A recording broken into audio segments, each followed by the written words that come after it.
चले री गोपाल गोवर्धन, पूजन चले री गोपाल। भगवान मुखारविंद, जो आज मुखारविंद भगवान श्री कृष्ण ने स्थापित करे हैं गिरिराज के मुख के रूप में, प्रतीक के रूप में। तो वहां चल के सब गए धाम धूम के साथ, पीताम्बर के साथ।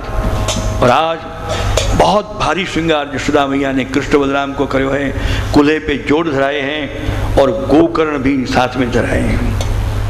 और फिर वहाँ जाके फिर हरियारो गाई, फिर बीरियोरो गाई। और गर्ग मुनि आदि सब ब्राह्मण पंडित विराजमान थे।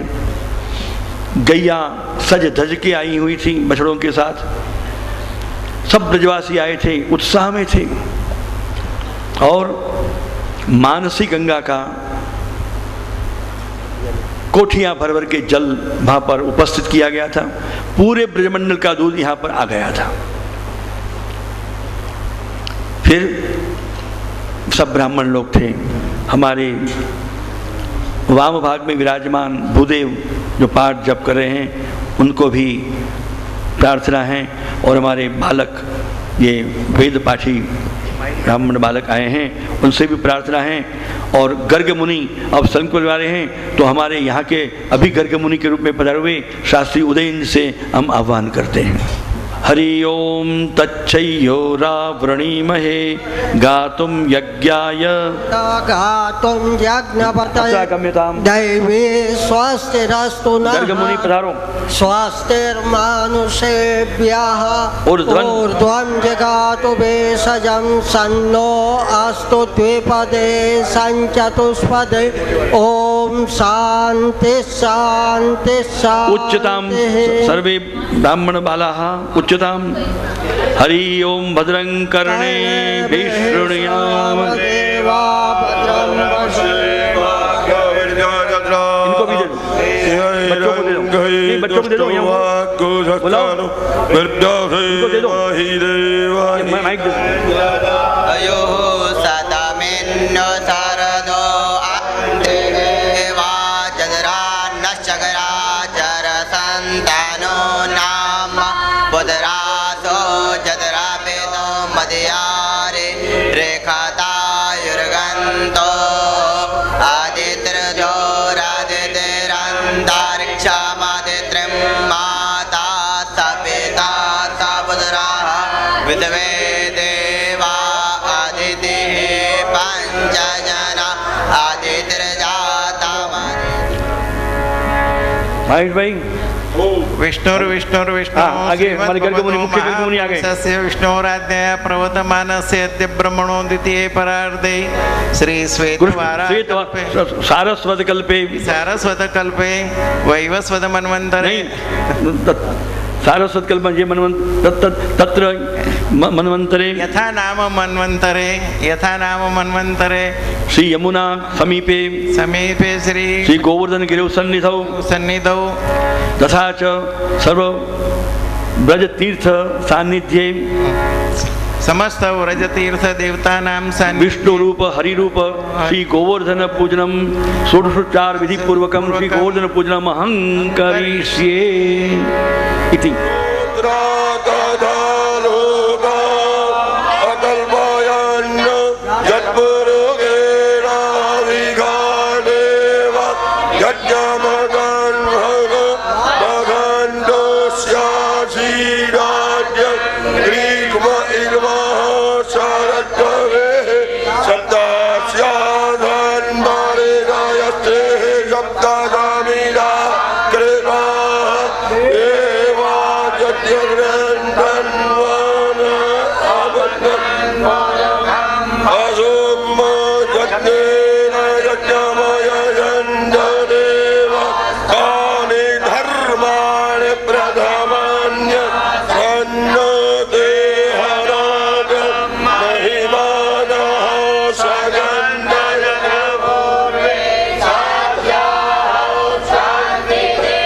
श्री हरिदास वर्य श्री गिरिराज गोवर्धनाय नमः। पादयोः पाद्यं समर्पयामि, हस्तयोः अर्घ्यं समर्पयामि, अर्घ्यान्तरेण आचमनीयं समर्पयामि, आचमनानन्तरं स्नानीयं जलं समर्पयामि। मानसी गंगा जल नवायके, मानसी गंगा जल नवायके, आचे दूध धोरी को नाम, पाछे दूध धोरी को। श्री हरिदास वर्य श्री गिरिराज गोवर्धनाय नमः। स्नानीयं जलं समर्पयामि, वयस्नानं समर्पयामि, वयस्नानान्ते दधिस्नानं समर्पयामि, दधिस्नानान्ते घृतस्नानं समर्पयामि, घृतस्नानान्ते शर्करास्नानं समर्पयामि, शर्करास्नानान्ते मधुस्नानं समर्पयामि, पुनः दुग्धोदकस्नानं दुग्धोदकस्नानं समर्पयामि। पाछे दूध धोरी को नाम, बहुर पखार अर गजा चर्चित, गोरी पखार अरग जा चर्चित, रोरी को सिर तिलक बना। दुग्धोदक स्नानान्ते गन्धोदक स्नानं समर्पयामि, केसरस्नानं च समर्पयामि, वस्त्रोपवस्त्रे समर्पयामि, अलङ्करणार्थे आभरणार्थे अक्षतान् समर्पयामि, तिलक करेंगे। अर्चत प्राजत प्रियमेधासु अर्चत, अर्चन्तो पुत्रिका उदपरं द्रष्टुमर्चत, गन्धद्वारां दुरादर्शां नित्यपुष्टां कलितिं, ईश्वरी कूर सर्वभूतानां ताम्योपबृहे श्रियं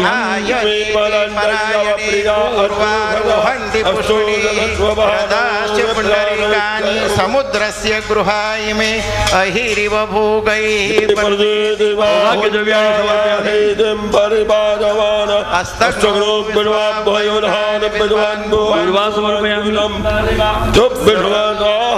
समर्पयामि, कांडात कांडात परोहन्ते परुगाः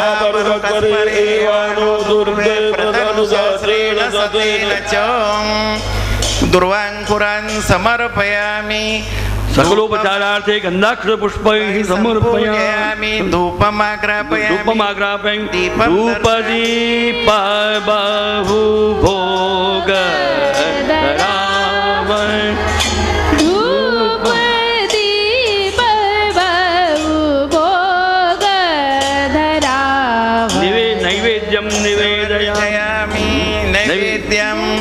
निवेदयामि,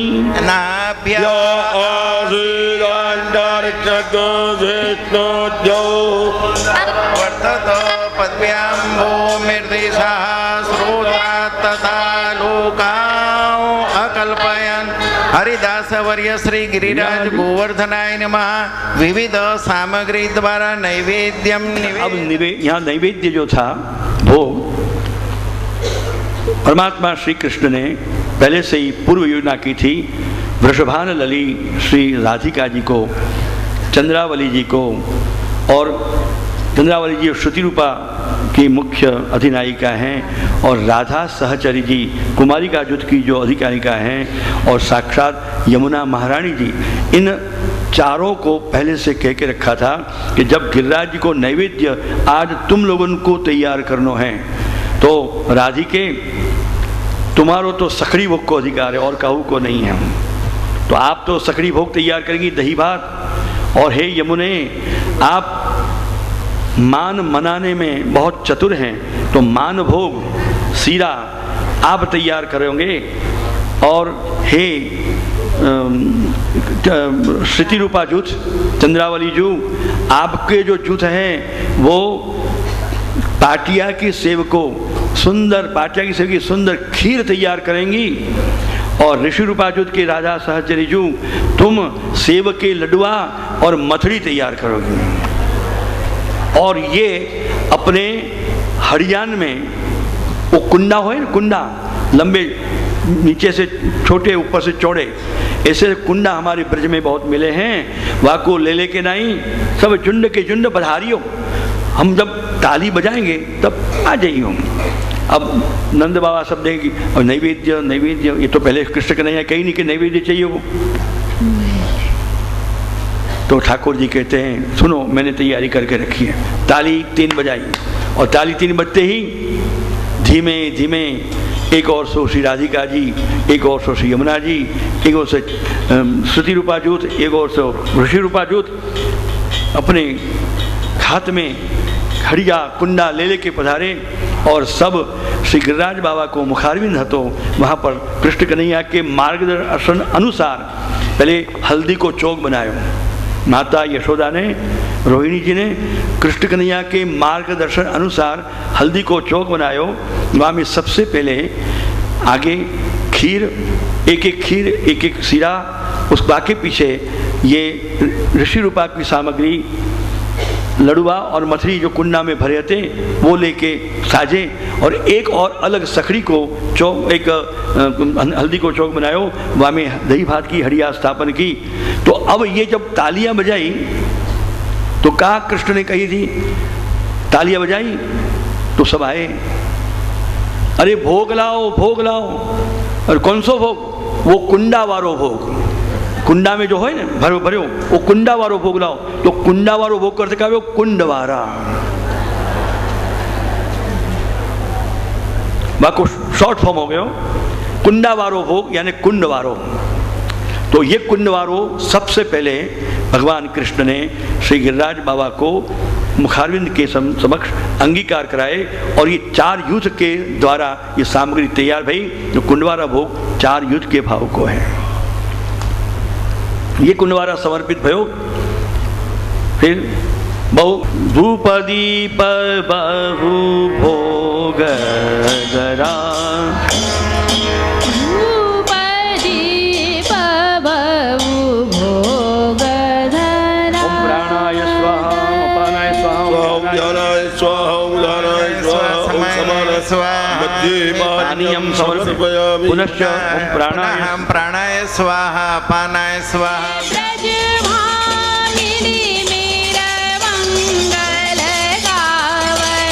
ब्रज भामिनी मील मंगल गावत, तेर ग्वाल भाजन भर देके, पीठ थाप सिर पैंच बंधावत, चत्रभुज प्रभु गिरिधर अभय ब्रज। बोलो श्री गिरिराज बाबा की, बोल श्री राधे। भगवान कृष्ण ने गर्ग मुनि के कहवे से मंगल हल्दी और कुमकुम के थापा गिरिराज बाबा को दिए, इधर चारों ओर दिए। और बाद जो पहले जो दुग्धाभिषेक भया ना, तो पूरे ब्रज के सब जितने पशु थे उन सबको दूध जहाँ वहाँ आया था पूर्ण दुग्धाभिषेक करे। पर एक जगह इतने कैसे होएगा? तो भगवान ने एक छूट दी थी, जहाँ जो खड़े हों, यानी ब्रजवासी पूरे 84 कोस के थे, तो 7 कोसी में जो गिरिराज जी का स्वरूप था वहाँ से जहाँ जो खड़े थे वहीं से गिरिराज जी पर दुग्धादि जो शुरू भयो तो इतनी दूध की धारा, ओ मनन के मन आज गिरिराज बाबा श्वेत श्वेत हो रहे थे दूध दधी से। ऐसी छवि गिरिराज बाबा की न पहले देखी गई और न पाछे देखी गई, आज तक देखी गई है वो कृष्ण कन्हैया के समय में। तो अद्भुत स्वरूप। और जब पखारे गिरिराज बाबा को तो इतने में कितने कुत्ता थे, कितने पक्षी थे, उन्होंने कितने पशु थे, वो दौड़ दौड़ के प्रसादी दूध चाटने लगे, चपकने लगे, खाने लगे। और जो छोटे छोटे छापरे थे लड़के ब्रजवासियों के, वो भी खोबा भर के प्रसादी दूध को अरोगने लगे। सबन को आनंद आएगा। और चिड़िया पशु पक्षी भी आए के चौंच से वो दूध अरोगने के प्रसादी दूध को, ये भी अपूर्व स्वरूप भयो। बंदर जितने थे कूद कूद के आके किसी को परेशान करे बगैर चप चप चप चप करके दूध अरोग रहे थे। क्या स्वरूप भयो है, अद्भुत स्वरूप वहाँ प्रकट भयो है? और फिर जब ये सब संपन्न भयो तो गर्ग मुनि अब संकल्प नंद वृषभान आदि कराए। अद्य परुचित अनेन उच्यताम अनेन कृतेन श्री हरिदास वर्य श्री गिरिराज गोवर्धन पूजनाख्येन कर्मणा सर्वात्मा श्री गोपी जन वल्लभ प्रियता नमः। बोलो श्री कृष्ण कन्हैया। हरे भगवान कृष्ण का कि क्यों नहीं, सब बड़े बड़े सहनाई, ढोल, वाद्य, नगाड़े, झांझ, मृदंग, उपंग, सब जितने वाजित्र के साथ कीर्तनिया को बुला लो। बड़ी बड़ी सहनाई लंबी लंबी जो होती है वो भी बजाओ।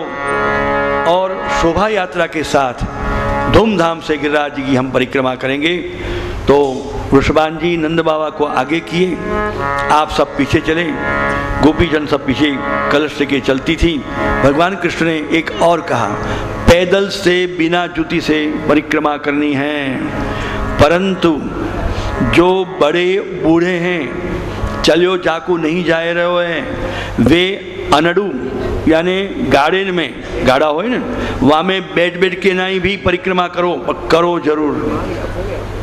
तो यहाँ ये कहते हैं, भागवत में लिखो है कि जो चलवे में अशक्त हते और बड़े बूढ़े हते, वे लोग सब गाड़े में बैठ गए और बाकी सब चलवे लगे और मिलके सब गर्ग मुनि की नहीं, पहले दंडवती शिला, वहाँ भी दंडवत प्रणाम करो। सबने दंडवत प्रणाम किए, दूध चढ़ाए और फिर वाजिंत्र के साथ कीर्तनिया मंडली गाने लगी।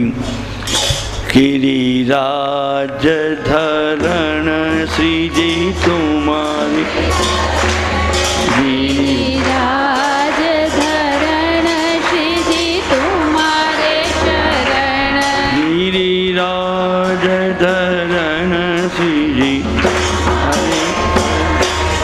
गिरिराज धरण श्री जी तुम्हारे शरण। बोलो श्री गिरिराज बाबा की जय। मानसी गंगा आई गई, मानसी गंगा में सबन ने तीर्थ पूजन कियो, दूध चढ़ायो और वेद मंत्रोच्चार पूर्वक गर्ग मुनि ने संकल्प करायो।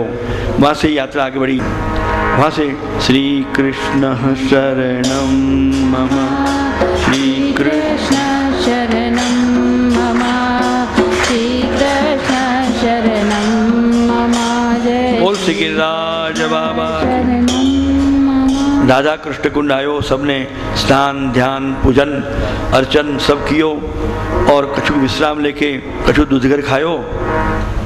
फिर सब आगे बढ़े।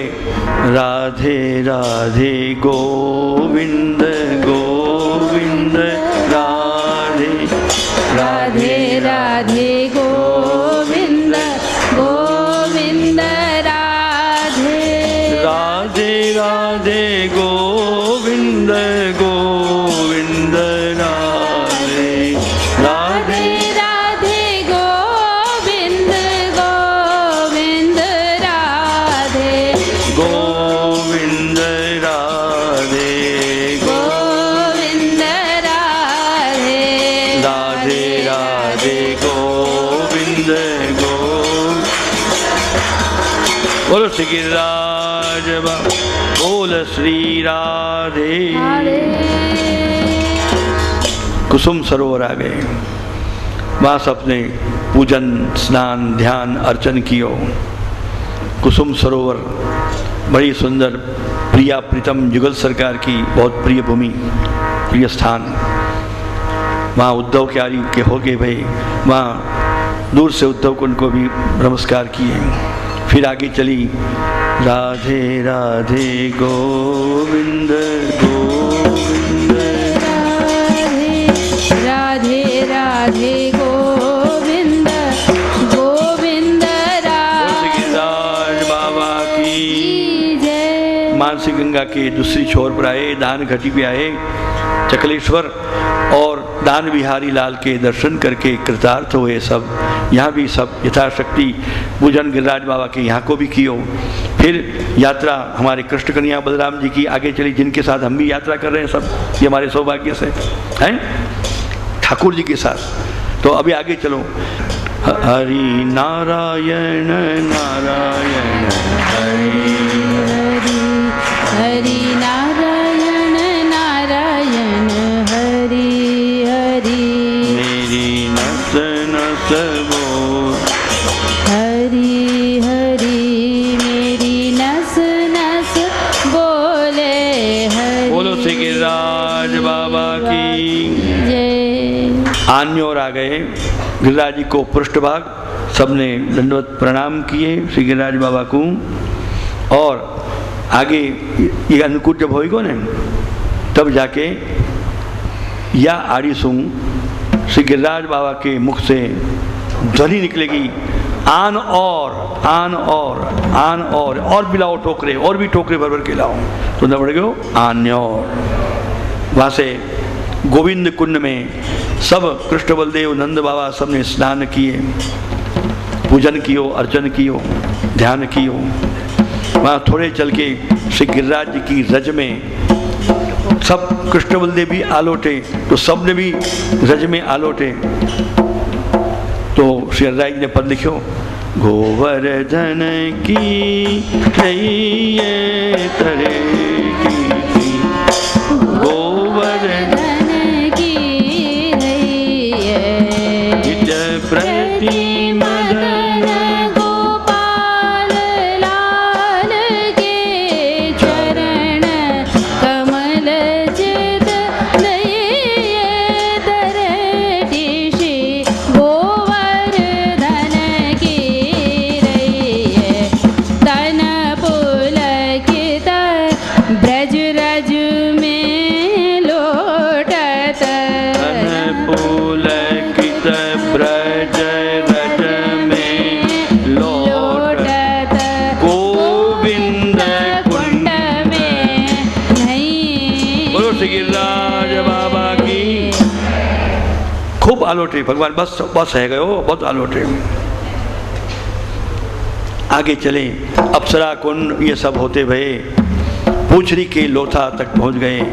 सब थक गए थे, कछुक देर विश्राम कियो, कई तो बेचारे अशक्त थे वो सो भी गए। लोथा जी के दर्शन किए, भगवत स्मरण कियो, कृष्ण बलदेव ने सब कुछ गाए। बस भैया अब बहुत देरी हुई, सायंकाल हुए आयो है, अब जल्दी नहीं पहुँचना है, दोपहर मध्याह्न है गई है, चलो चलो बाबा चलो भैया। सब खड़े हो गए, आगे बढ़ने लगे और सब कीर्तन करते करे, गिरिराज धरन श्री कुमारी, बोल श्री गिरिराज बाबा की। ये सुरभि कुंड आए गए हो। ये सुरभि कुंड में आगे यही जगह है, वहाँ अभी कुछ समय के बाद गोवर्धन लीला में सुरभि गाय आएगी और ठाकुर जी को अभिषेक करके गोविंद नामकरण करेंगे।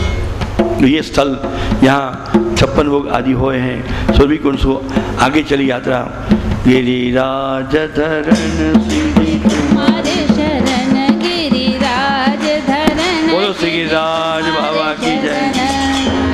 ऐरावत कुंड आए गए हो, स्नान पान ध्यान अर्चन सबने किए और यहीं पर इंद्र महाराज आके भगवान कृष्ण को 108 बार दंडवत प्रणाम करेंगे, क्षमा मांगेंगे और ऐरावत हाथी के द्वारा भगवान श्री कृष्ण को जलाभिषेक होएगो तो कुंड बन जाएगो, यही स्थल होएगो। तो यहाँ से अब यात्रा सब कहेंगे, अरे अन्नकूट भोग की तैयारी करनी है बाबा, जल्दी जल्दी चलो, ऐसे धीरे धीरे चलोगे कैसे चलेगो, जल्दी भगो भगो भगो। श्री कृष्ण शरणम मम, श्री कृष्ण शरणम, श्री कृष्ण शरणम मम, श्री कृष्ण, ओ श्री गिरिराज हरण की, बोल श्री राधे। सब हाँपते हाँपते भी दौड़ दौड़ के पहुंच गए गिरिराज जी के मुखारविंद के पीछे वाले। भगवान कृष्ण ने, बलराम ने दंडवत किए, नंद बाबा ने, वृषभान जी ने किए और सबने अनुकरण कियो, अनुसरण कियो और सबने दंडवत दिशा जाके यात्रा पूर्ण करी। सबको चलो अब अपने अपने घर में लौटो। पर नंद बाबा ने आज्ञा करी, बाबा हमारो तो काम थोड़ा रहेगा। कहा बात है बेटा लाला, हमको ये गैया के संग खेलवे को और बछड़ा के संग खेलवे के तो रहेगा। अब जल्दी से खेलो। तो डमरू थी और न जाने कितने कितने वाजिंत्र थे और गौरी चित्र प्रकार बोल के सब गैया को छोड़ दी गई और सब गैया नाचने लगी। इतनी नाची, बछड़े नाचे, बछड़े को पकड़ जाए, डमरू जाके नचवाए और कृष्ण कन्हैया बलराम भी उनके साथ खेलने लगे। तो भगवती ने गाया, सब गायन में धूम खेली, सब गायन में धूमर खेली। धूमकारी काजर और धोरी धुमर खूब खेले भगवान। बाबा आनंद प्रसाद करो भैया, बस हो गए हो, अब पधारो। सबको सुखपाल में बैठाई दिए, सुखपाल में बैठ गए सब। फिर शोभा यात्रा फिर से वापस श्रीमद गोकुल की ओर चली। तो भगवत जी गाने लगे, पूज के घर आए गोवर्धन, पूज के घर आए, पूज के घर आए गोवर्धन, पूज के घर आ गए गोकुल। जननी यशोदा वहां पर उपस्थित थी। मंगल कलश लिए ब्रज सुंदरी, बंधन बार बंधाए। गर्ग मुनि आदि ब्राह्मणों ने वहां को पुण्य मार्जन कियो, ठाकुर जी को सबको। और फिर आप अंदर घर में प्रवेशे और माता यशोदा ने आरती उतारी। मंगल कलश लिए ब्रज सुंदरी, बंधन बार बंधाए। जननी यशोदा करता आरती, जननी यशोदा करत आरती। मोती न ठोकर पुराए गोवर्धन, पूज के घर आए। रामदास गिरी गोवर्धन पूजो, भय भक्तन मन भाए गोवर्धन, पूज के घर आए। बोलो श्री कृष्ण बलराम की, श्री गिरिराज बाबा की, बोल श्री राधे श्याम। माता यशोदा दौड़ के गई, सुंदर सुगंध युक्त डबरा भर के, हड़िया भर के शीतल भोग तैयार करके लाई। लाला को, बलराम को भोग धरे हो। अब यहाँ भोग आए गए हैं, चलो अब हम अन्नकूट की तैयारी करे चले। नंद बाबा ने कही, चलो भैया अब इनको भोग अरोगे दो। अब छबड़िन की छबड़ा, टोकरेंगे टोकरा गिरिराज बाबा के सामने प्रस्तुत करके भोग देने अन्नकूट को। तो अब अन्नकूट की तैयारी करें चले हैं। अन्नकूट की ठाकुरी तैयारी करें और ये भजन के पीछे आप भोजन की तैयारी करें।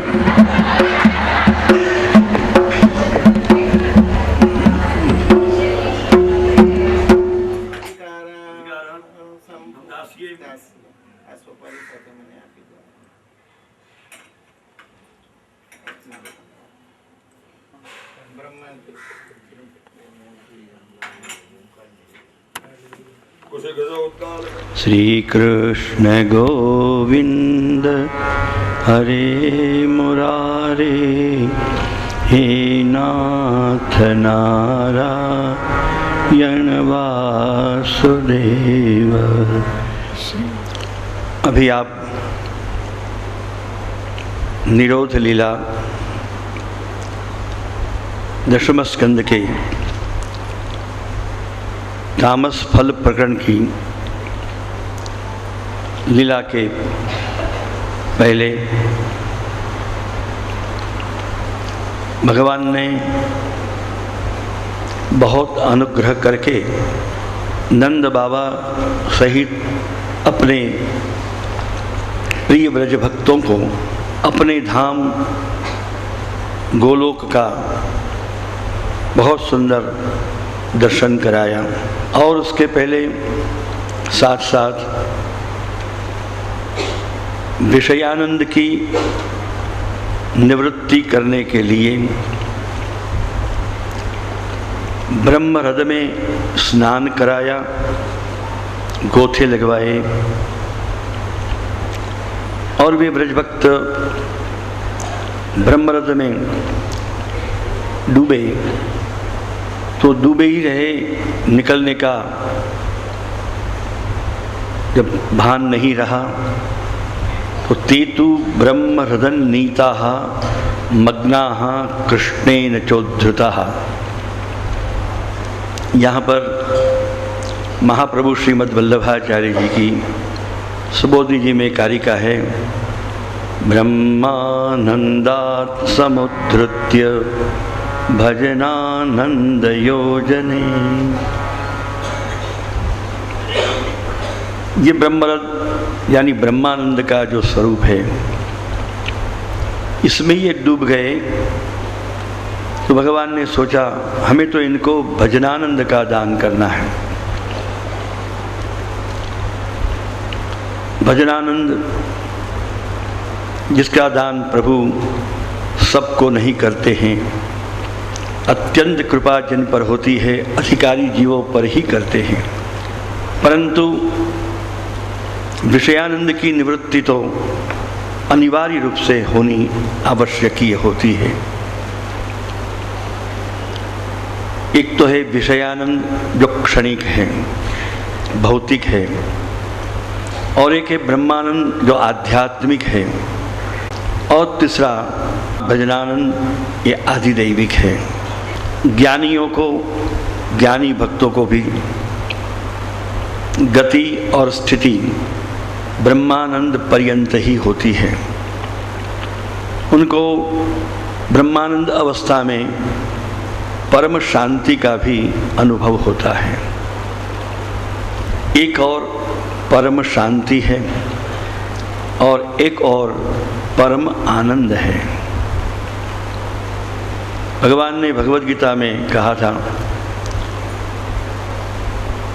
ईश्वर सर्वभूतानां हृद्देशेर्जुन तिष्ठति भ्रामयन् सर्वभूतानि यंत्रारूढ़ानि मायया तमेव शरणं गच्छ सर्वभावेन भारत ततः पदम तत्परां शांतिम ततः पदम तत्परां शांतिम।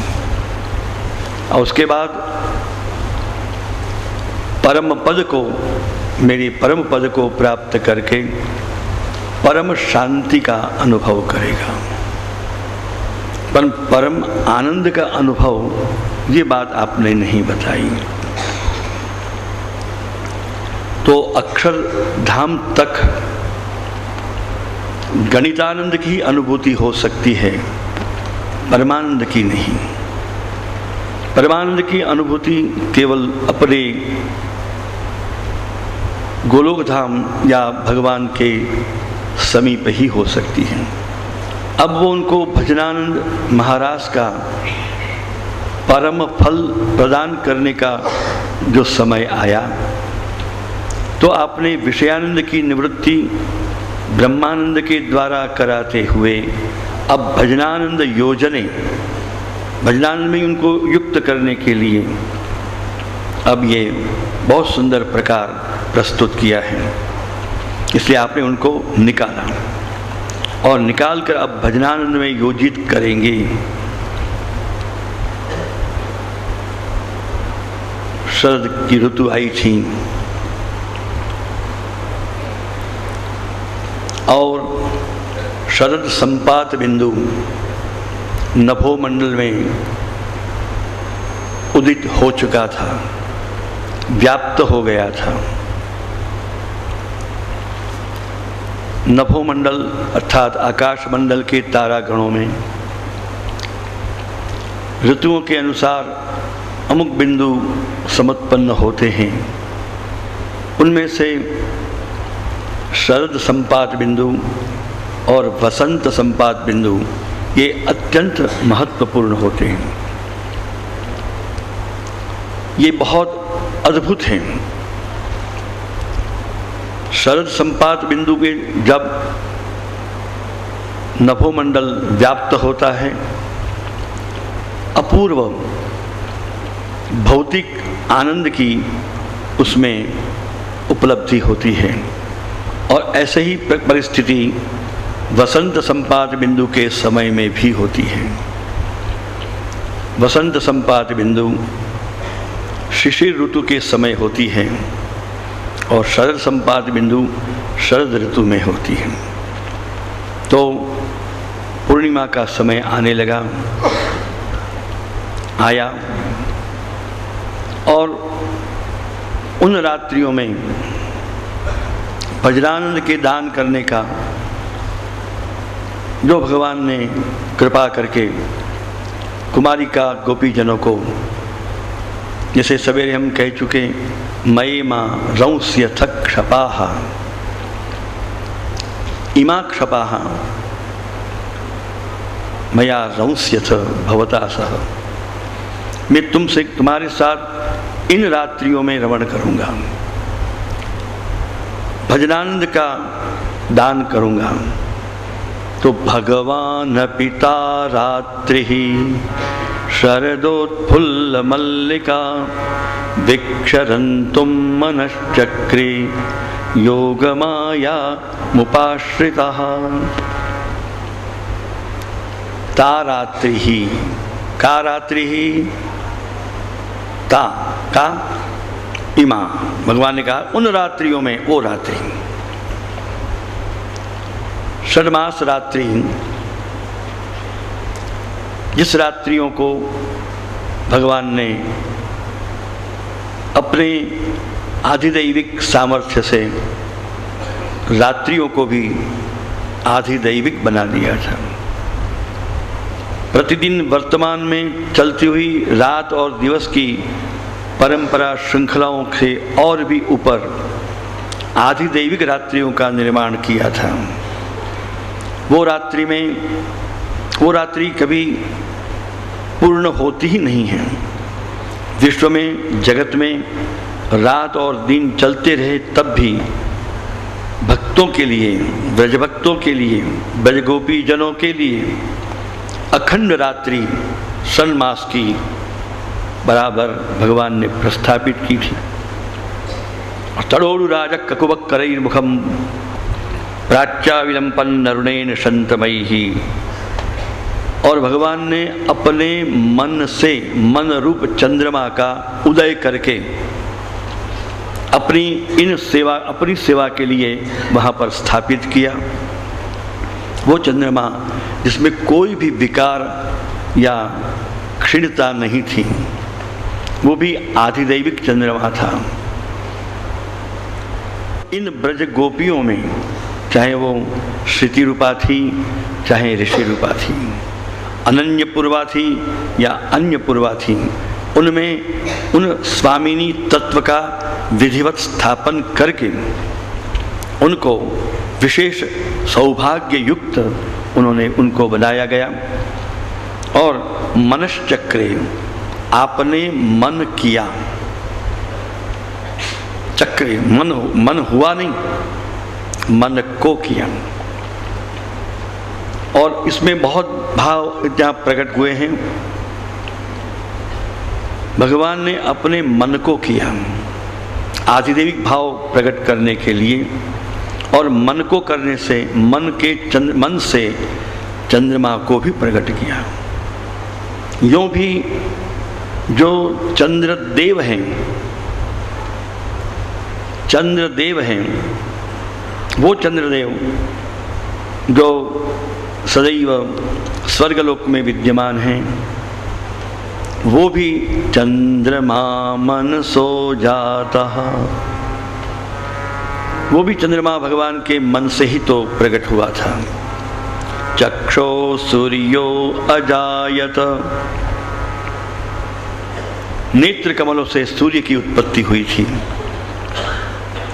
तो वो कौन सा चंद्रमा जिसको हम रोज देखते हैं, क्या वो चंद्रमा की बात है? ना, ये तो सामान्य एक उपग्रह है, ग्रह है, और वो भी पृथ्वी का उपग्रह है। ऐसे गुरु के भी कितने उपग्रह चंद्रमा हैं, ऐसे शनि के भी कितने चंद्रमा हैं, और यूँ को देखा तो लाखों करोड़ों चंद्रमा हैं। और उन सभी चंद्रमाओं के, उन सभी चांद के जो मूल अधिष्ठात्री देवता रूप जो चंद्र है वो तो स्वर्ग में विराजमान है, और वो सूर्यलोक और वो चंद्रलोक तो स्वर्ग में है। ये इनके द्वारा संचालित उनका प्रतीक है। तो यहाँ आधिदैविक चंद्रमा का आपने उदय जो अपने निज धाम में ही होता है वो आपने किया। तो ओडुराज नक्षत्रों के स्वामी भी प्राचीन पूर्व दिशा में धीमे धीमे उदित हुआ है। सचर्षणी नाम उदगा चुचो मृजन प्रिय प्रियाया इव दीर्घ दर्शना। जैसे श्याम रात्रि में रक्तिम एक आभा, एक लकीरें थोड़ी थोड़ी वहाँ खींची हुई मालूम पड़ रही थी, मानो उस चर्षणी शब्दवाच्या ये जीवाहा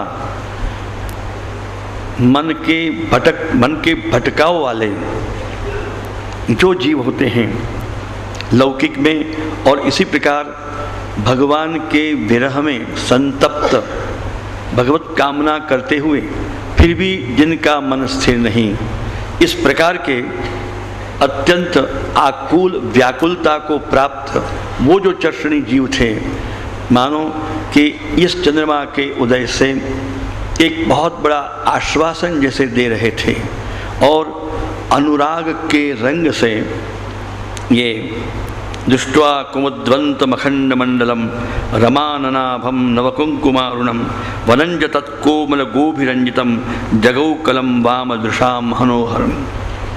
अनुराग के रंग से आलिम्पन पूर्ण नभोमंडल में किया गया, माने अनुराग प्रेम का प्रागट्य हुआ है। तब भगवान परब्रह्म परमात्मा योगेश्वरेश्वर ससेश्वर परमात्मा श्री कृष्ण ने अपने पीताम्बर अपनी कटी में विराजमान वेणु जी को हाथ में लिया है, और अपने अधर पर धारण करते हुए कोमल कोमल अंगुलियों के द्वारा छिद्र के पूरण करते हुए धीमे धीमे वंशी के स्वर को स्वरित कर रहे हैं। और वंशी के स्वर से स्वरित जो वातावरण धीमे धीमे अद्भुत बनता जा रहा था, वो वेणु का नाद गुंजन, और उसमें से प्रकट हुआ एक अद्भुत गीत। वो गीत जिसमें भक्तों के मन को जीत लेने वाला अपूर्व सामर्थ्य था।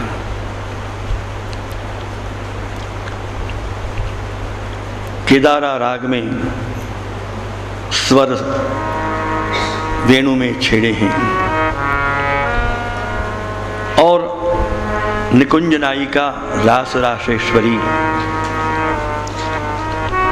अपने हृदय में परमात्मा श्री कृष्ण विनती करते हैं,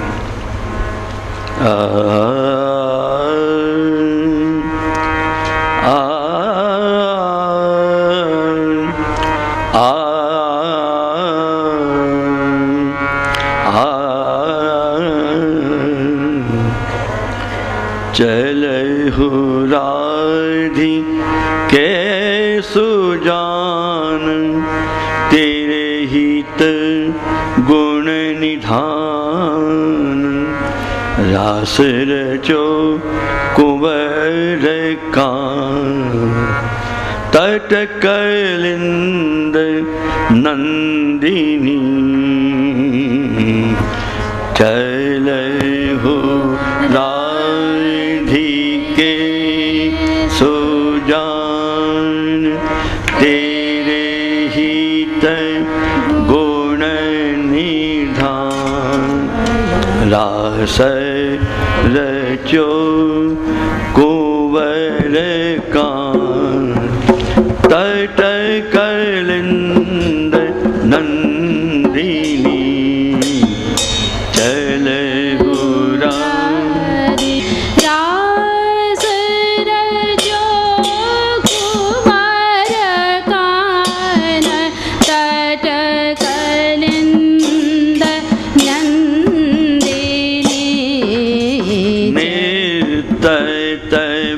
जय युवती समूह रास रंग अति कौतूहल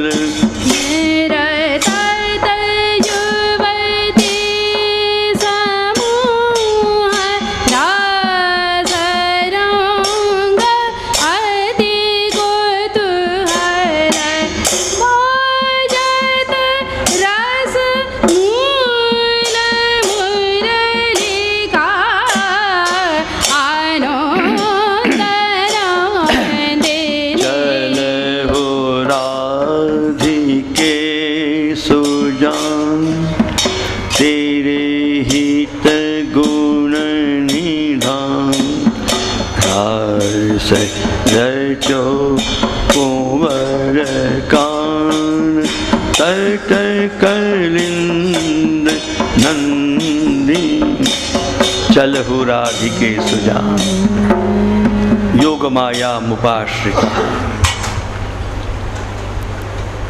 हे प्यारी जू, हे श्री राधे, रास को समय है गयो है, कृपा करके रास मंडल में पधारो। भगवान पिता रात्रि शरदोत्फुल्ल मल्लिका विक्षरन्तुम मनश्चक्रे योग माया समुपाश्रिता।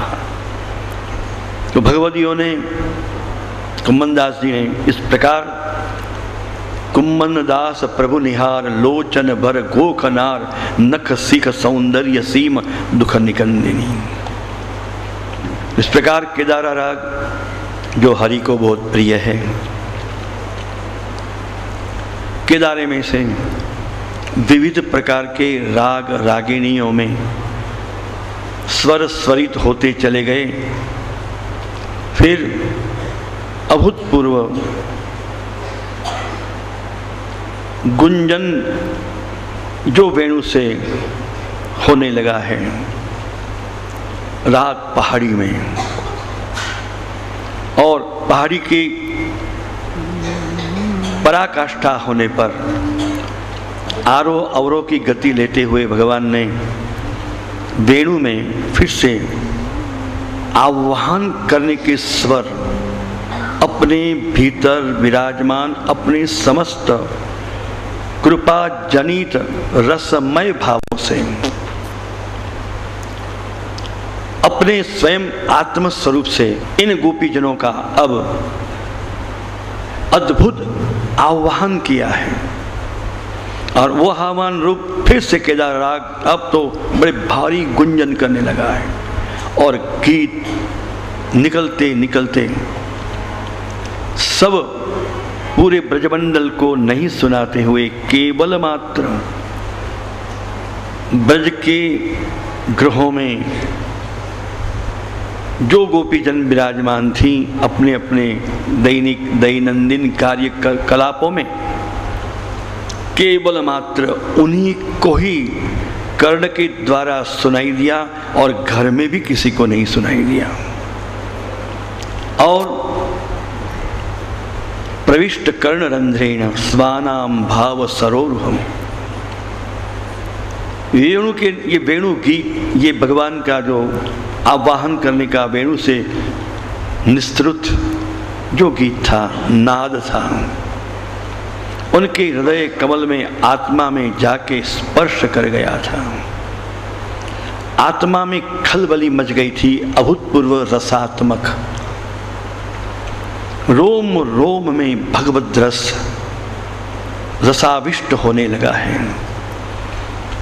यूं भी तो संसार से विस्मृत तो थी ही, प्रपंच से उनका विस्मरण तो भगवत कृपा से था ही, और अपने दैनंदिन गृह कार्यों में लगी हुई थीं, तब भी और भी संपूर्ण रूपेण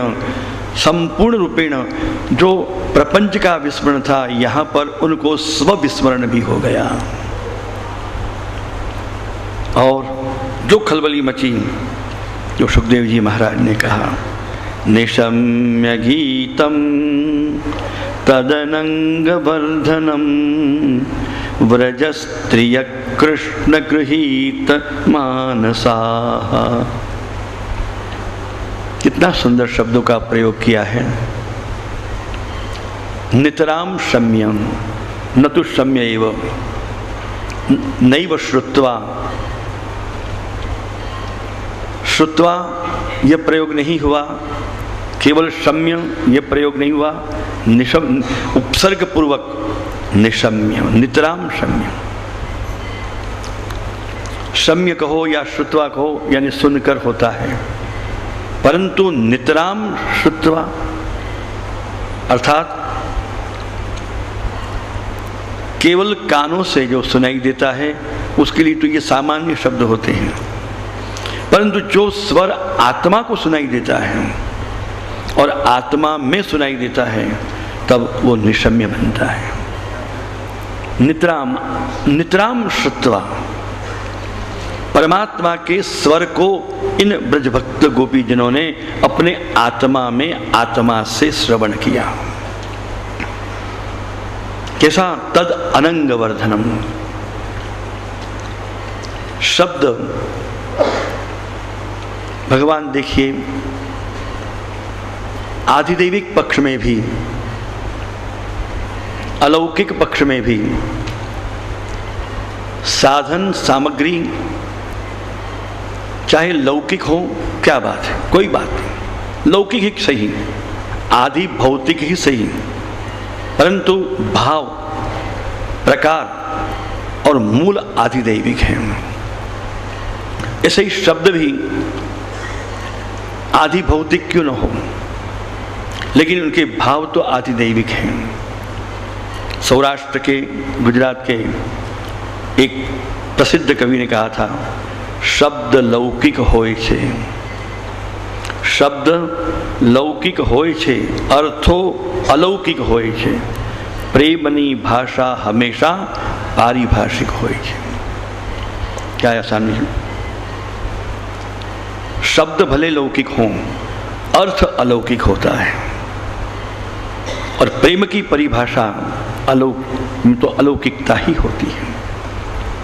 अनंग शब्द लौकिक होते हुए भी, कामदेव के लिए प्रयुक्त होते हुए भी, तथापि जिनका कोई अंग नहीं, यहां इस वस्तु स्थिति में जिसका भौतिक कोई अंग नहीं, ऐसा भगवत संबंधी काम, अलौकिक काम, ऐसे अनंग को भगवान में आत्यंतिक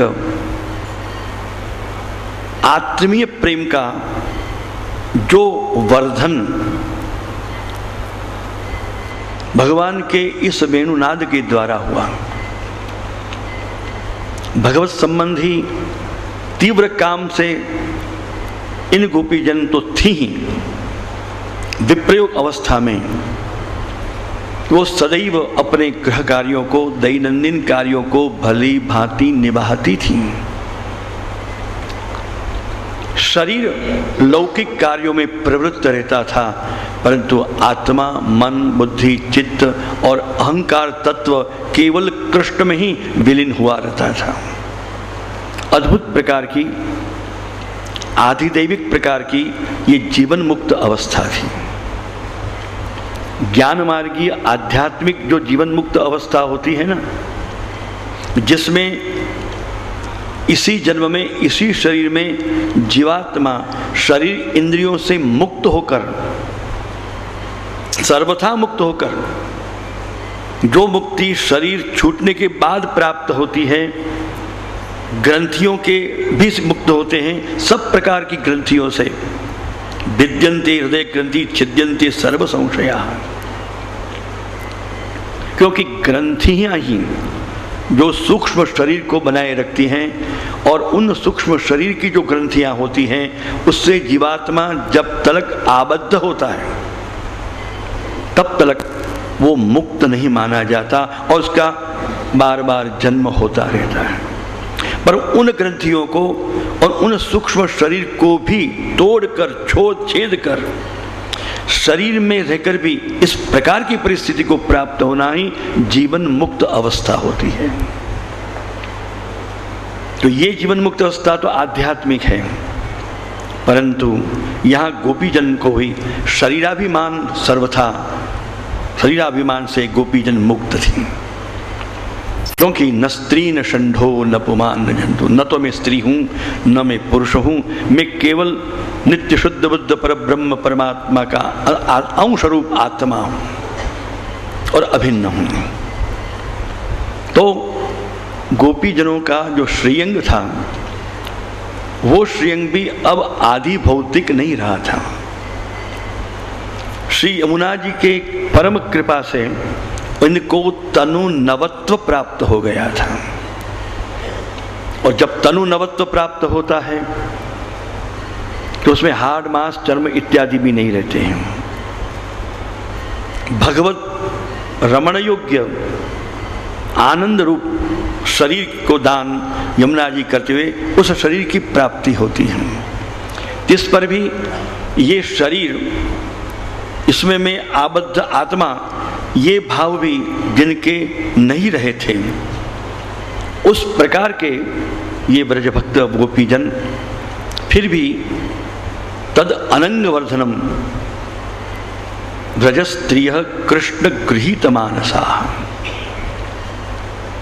और भी वो जीवन मुक्त आदि अवस्था के प्राप्त हुई थी, और इसलिए उनके शरीर लौकिक कार्यों करते हुए भी लौकिक कार्यों के अंदर निरत मन का नहीं था, आसक्ति नहीं थी, अनासक्त हुई, आसक्ति परमात्मा में रखती हुई कृष्णासक्त वे गोपीजन अपने जीवन को निभाती थी। शरीर काम करता था और आत्मा मन श्री कृष्ण के पास सदैव रहता था। क्या आत्मा मन कैसे रहता था? इनका जो आदिदेविक स्वरूप है वो सदैव भगवान के पास था। ये अद्भुत भाव जो इन गोपीजनों के थे, फिर भी भगवान कृष्ण ने वेणुनाद वृंदावन में किया। वृंदावन का वो कौन सा भाग था जिसको आज काम्यवन कहते हैं, कामवन, जहाँ रास स्वरूप श्री गोकुल चंद्र जी वेणुनाद करते हुए आज भी विराजमान है। वहां से वेणुनाद किया। ब्रज की गोपीजनों का मानस कृष्ण गृहीत हो गया। एक सुंदर शब्द का यहाँ पर प्रयोग हुआ, कृष्ण गृहीत मानसा। कृष्ण गृहीत मानसा, इस प्रकार की गोपीजन। और वो कैसी थी? अलक्षितोद्यमा, अलक्षित उद्यमा थी। लौकिक में उनका कोई भी लक्ष्य नहीं था। और इस प्रकार की ये गोपीजन उस समय क्या कर रही थी? जोयन्त्यो वियुक्काश्चित् दोहम हित्वा समुत्सुकाः वयोधिश्चित्य संयाव मनुद्वास्या पराययुः परिवेशयन्त्यत्वा पायन्च शिशुन्पयः शुश्रूषयन्त्य पतिन् काश्चित् दश्नन्त्योपास्य भोजनं लिम्पत्य प्रमृजन्त्योऽन्या अंजन्त्य काश्चलोचने इत्यादि। कोई रसोई बनाती थी, कोई गायों गाय का दोहन कर रही थी, कोई अपने बालकों को स्तनपान करा रही थी, कोई पति की परिचर्या कर रही थी, कोई अनेक प्रकार से गृह कार्य कर रही थी, बड़ों का भी शुश्रूषा कर रही थी, कोई न कोई भौतिक गृह कार्यों में जो शरीर उसमें काम में आ रहा था। इसी समय ये जब भगवत संबंधी तीव्र कामना को अभूतपूर्व वर्धन करने वाला ये जब वेणुनाद उनके आत्मा से उन्होंने श्रवण किया तो कृष्ण गृहीत मानसा बन गई। जिनके मानस को कृष्ण ने ग्रहण कर लिया है। मानस मानस का अर्थ होता है मन, बुद्धि, चित्त, अहंकार समेत आत्मा से भगवान जिसको ग्रहण कर लेते हैं। इसलिए यहाँ पर वो गोपीजन जो कर रही थी वो उन्होंने छोड़ा नहीं, छूट गया। एक तो इसको हटाओ, इसको पकड़ा था वो छोड़ो, एक तो ये होता है, और अनायास छूट जाए, इस दोनों में अंतर होता है। ये जो भौतिक कार्य चल रहे थे भगवान के वेणुनाद के द्वारा कृष्ण गृहीत मानसा होने के कारण अनायास ही छूट गया।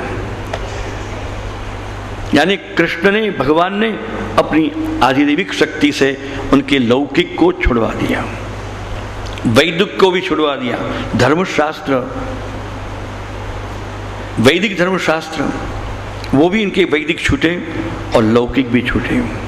लोक वेद छूटने पर, संपूर्ण लोक वेद छूटने पर संपूर्ण अलौकिक की प्राप्ति होती है। तो क्या लोक वेद हमें छोड़ देना चाहिए? कई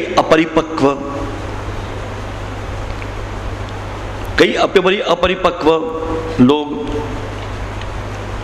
ऊपर छली बातों को श्रवण करके या पुस्तकों में बाझकर, अरे लोग छोड़ दो, वेद छोड़ दो, तो क्या होता है? पाखंड होता है और पाखंडी बन जाते हैं।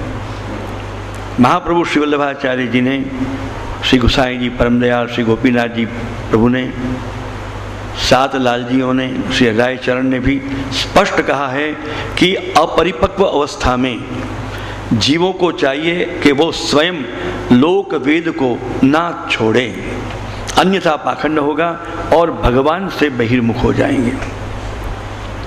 अतो भ्रष्ट ततो भ्रष्ट स्थिति का निर्माण होगा।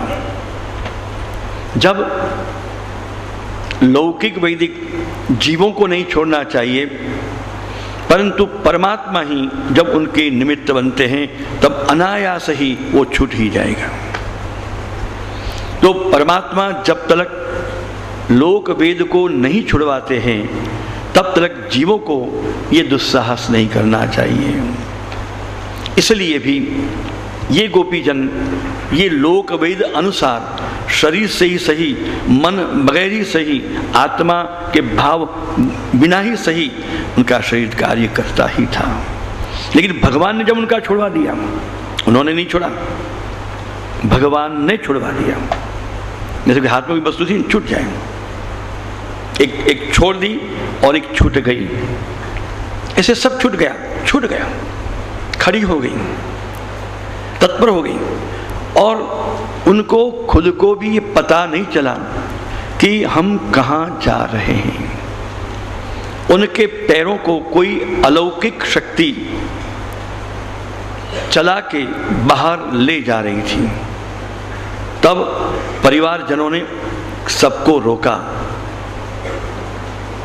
शब्दों से, शरीर से रोका, परंतु वो रुक नहीं पाई, क्योंकि परिवारजन रोक रहे हैं ये भी पता नहीं था। कृष्ण गृहीत मानसा थी, कृष्ण ने गृहीत मानस थी, उसके सामने केवल कृष्ण थे, सर्वत्र कृष्ण थे।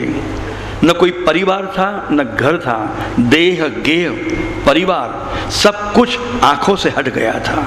केवल आंखों से नहीं, अंदर की आंखों से हट गया था, भीतर से हट गया था। कोई भी नहीं था, केवल कृष्ण ही थे, और कृष्ण के दर्शन सतत होते चले गए थे।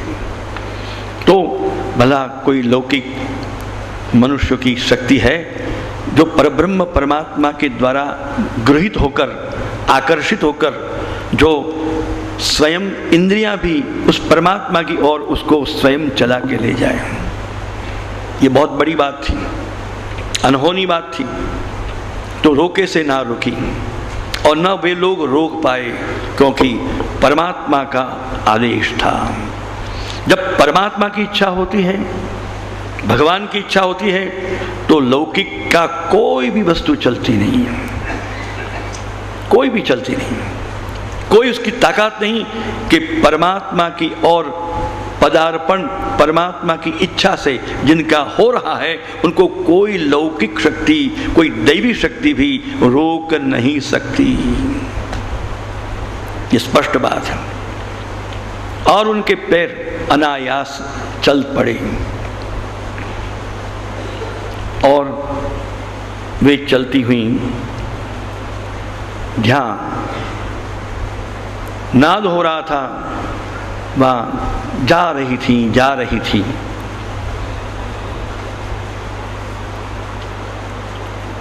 तो कुछ गोपिकाएं ऐसी भी थीं जिनको परिवारजनों ने रोका,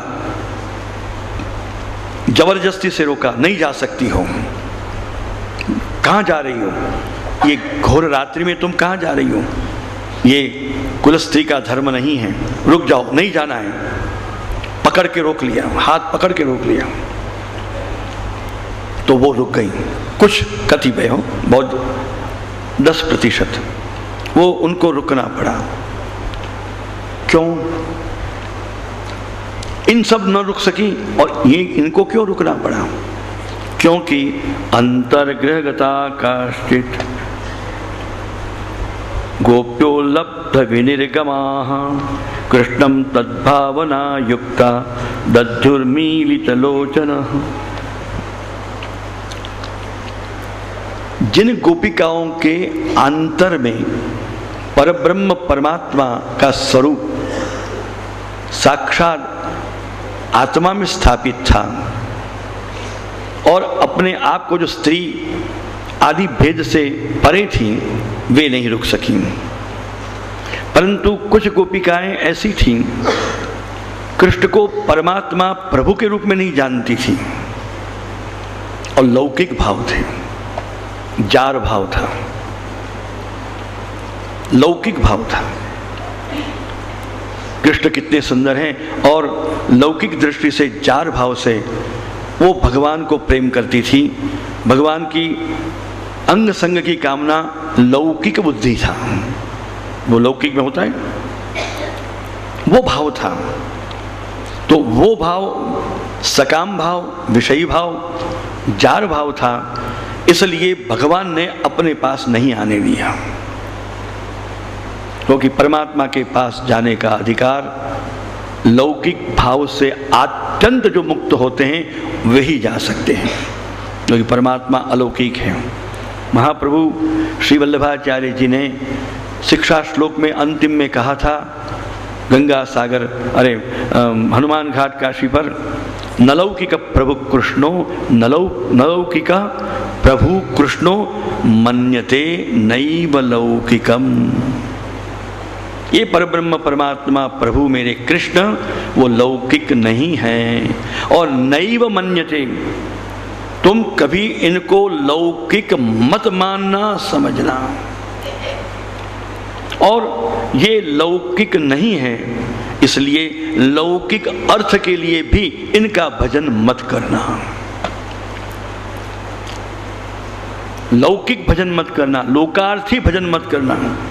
और लोकार्थी यानी लौकिक अर्थ के लिए तुम उनकी भक्ति करोगे और दूसरा अर्थ है लोक माने परलोक की कामना से भी उसकी भक्ति करोगे, तो वो प्रभु तुमको परम फल का दान नहीं देंगे। इस पर भी तुम्हारा भाव प्रेम यदि कृष्ण में है, कृष्ण में ही है, अगर तुमने लोकार्थी भजन किया भी सही, लोकार्थी चेत भजेत कृष्णम क्लिष्टो भवति सर्वथा।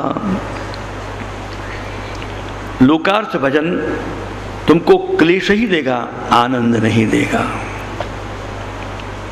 परंतु क्लिष्ट होके भी